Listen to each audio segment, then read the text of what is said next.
This is KCBD News Channel 11 at 6. Good evening, and thank you for joining us. Testimony continued today in the punishment phase of the aggravated robbery trial of Felix Alonso.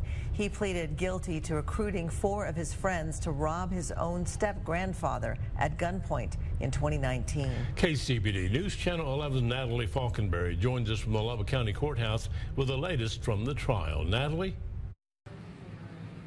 Well, Karen and Abner, it was a very emotional day in the courtroom as Fawver's widow took the stand.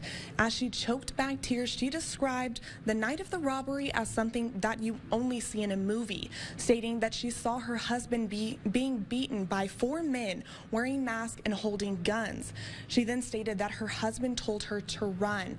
As she started running, one of those co-defendants followed her. She then heard a gunshot. At the time, she thought that that shot was for her. However, now we know that one shot is the shot that killed Larry Fawver.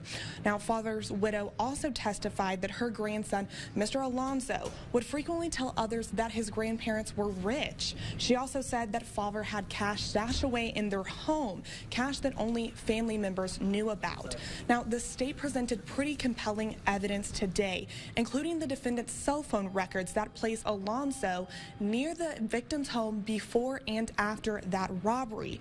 Now, those records also showed photos of the defendant and the co-defendants posing with stacks of cash after the robbery. I reported yesterday that there's been little cross-examination from the defense, and that's still the case today. In fact, the only thing that the defense has said consistently to each witness is that his client has pled guilty to this crime and is taking responsibility for what he did. Now, court has recessed for the day, and it will begin tomorrow morning at 9 a.m. And of course, we'll continue to keep you updated on the latest.